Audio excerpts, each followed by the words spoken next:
Assalamualaikum warahmatullahi wabarakatuh. Selamat pagi, gimana kabarnya hari ini? Sehat ya? Alhamdulillah sehat. Hari ini siapa yang tidak masuk? Oh, masuk semua. Alhamdulillah sehat semua ya.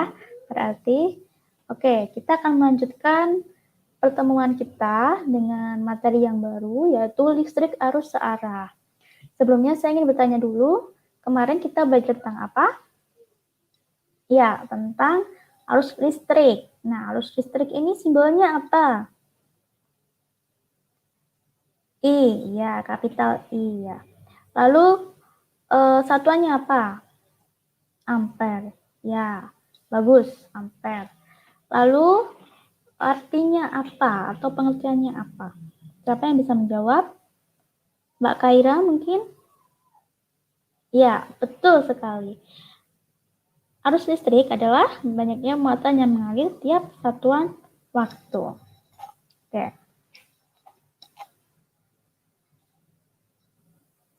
Hari ini kita akan fokus pada rangkaian hambatan listrik yang terdiri dari rangkaian seri, paralel, dan kombinasi. Kombinasi ini adalah gabungan dari rangkaian seri dan paralel.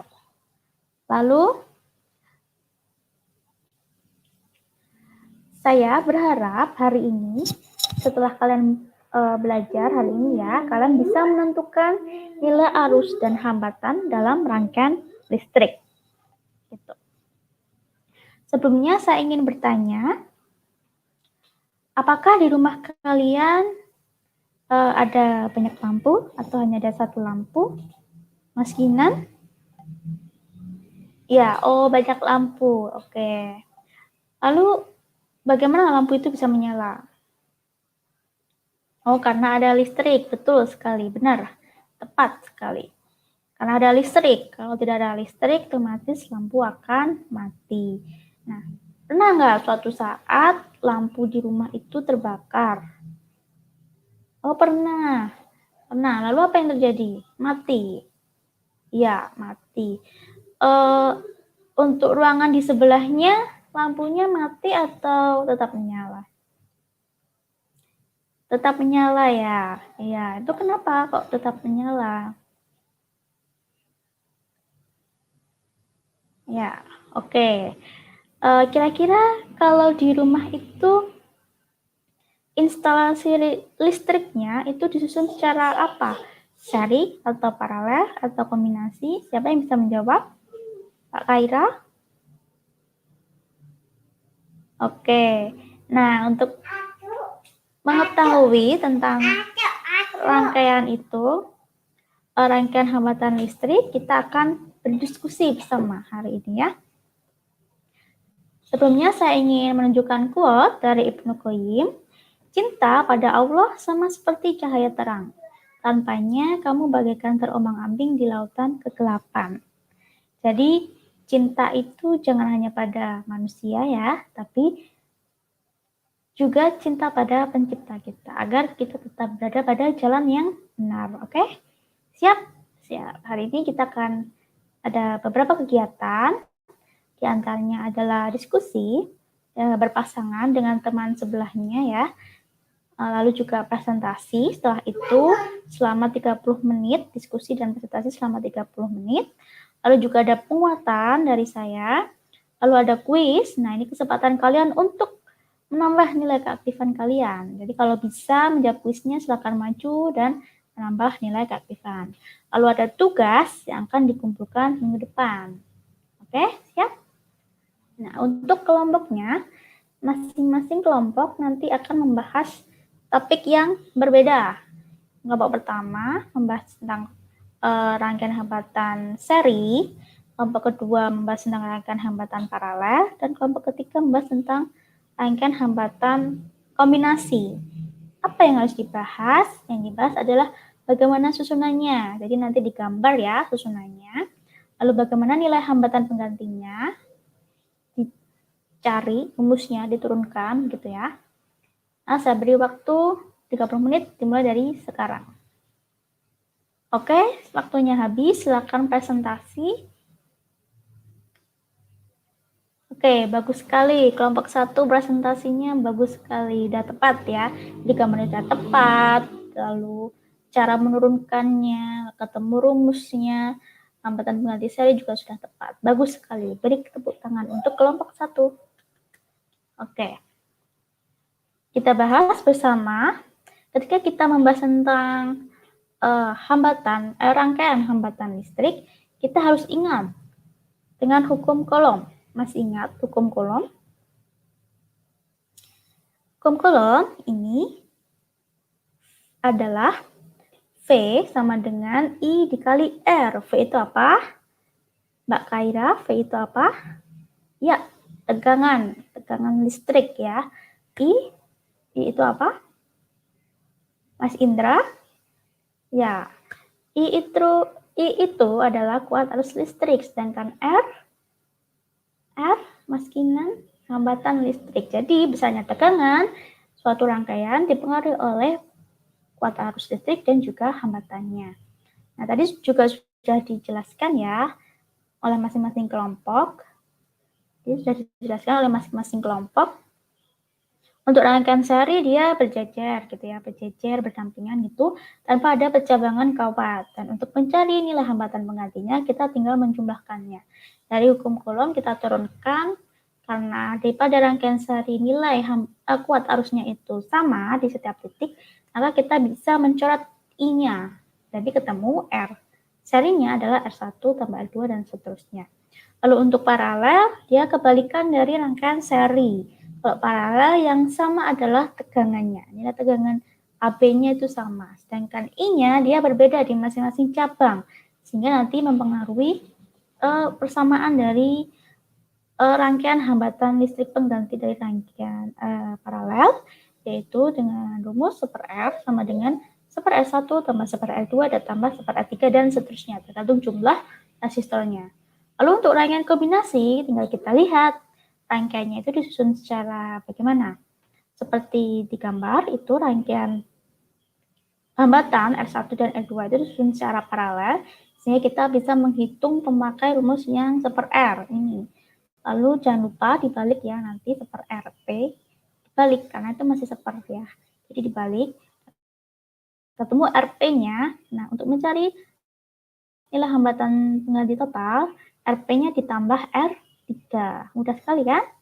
Nah, kenapa sih kita harus belajar rangkaian listrik? Kenapa? Karena kita tidak akan lepas dari alat elektronika, betul? Ya, bahkan sekarang pun kita belajar pakai alat elektronika. Laptop, HP, dan LCD proyektor, dan sebagainya itu pakai merupakan alat elektronika. Ada komponen-komponen listrik di dalamnya. Dan komponen-komponen listrik kan nggak mungkin cuma di selahnya aja gitu, cuma ditaruh aja. Jadi harus dirangkai sesuai dengan kebutuhan.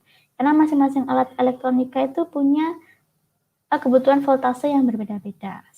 Makanya jika kalian punya HP, laptop itu kan pasti dihubungkan dengan adaptor. Nah, adaptor itu bisa mengkonvert voltase yang dihasilkan oleh PLN yang sebesar 220 volt menjadi tegangan yang dibutuhkan oleh alat elektronika kalian. Nah, dalam adaptor ini ada PCB-nya. Dalam PCB itu ada rangkaian resistor yang nanti bisa mengkonvert itu, bisa mengubah tegangannya itu dari tegangan 220 volt menjadi tegangan yang dibutuhkan. Kalau kita menyambungkan secara langsung ya dengan voltase yang tidak sesuai maka bisa terjadi kerusakan gitu. Nah, apa yang terjadi jika rangkaian hambatan listrik itu dihubungkan dengan sumber tegangan seperti pada gambar ya. Ini ada resistor yang dihubungkan dengan sumber tegangan, maka kita gunakan hukum 2 Kirchhoff dengan perjanjian I diberi harga positif jika mengalir dari A ke B dan sumber tegangan diberi harga positif jika kutub negatif sumber tegangan menghadap titik A dan kutub positif menghadap titik B. Paham? Oke. Di sini ada pertanyaan. Oh ya, Mas Kinan bertanya, mengapa burung ketika hinggap di kabel tidak tersetrum? Ya, siapa yang bisa menjawab? Mbak Kaira mungkin mau menjawab? Oke, bagus sekali jawabannya. Ya, saya menambah ya.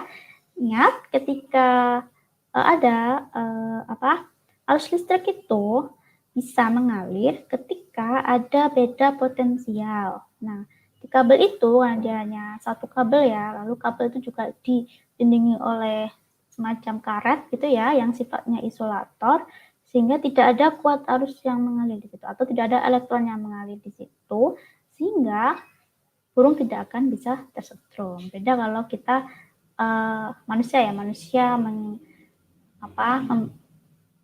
menservis kabel-kabel di tiang gitu ya, lalu ada kabel yang berbeda, dia berdekatan, itu nanti bisa kesetrum gitu.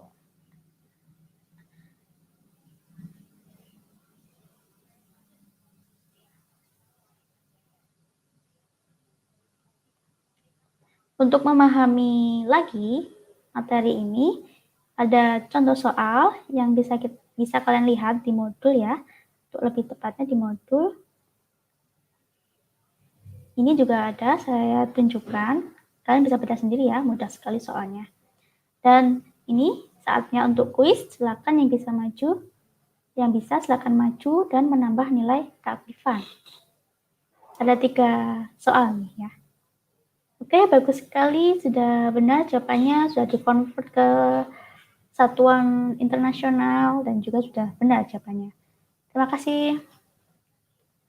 Nah, sebelum saya mengakhiri pertemuan hari ini, siapa mau menyimpulkan? Ya, Pak Kaira, silakan menyimpulkan.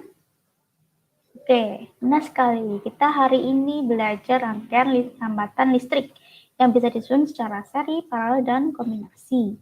Lalu juga ketika rangkaian hambatan itu dihubungkan dengan sumber tegangan, kita gunakan hukum 2 Kirchhoff untuk menghitung tegangan totalnya. Nah, udah paham ya? Nah, sebelum saya akhiri, ini ada tugas untuk kalian. Silakan dikerjakan dan dikumpulkan minggu depan tugasnya ya. Oke, terima kasih untuk hari ini. Kalian sudah semangat belajar dan sampai bertemu minggu depan. Jangan lupa tugasnya, dan minggu depan kita akan belajar tentang alat-alat optik. Disiapkan ya, belajar bukunya dibaca.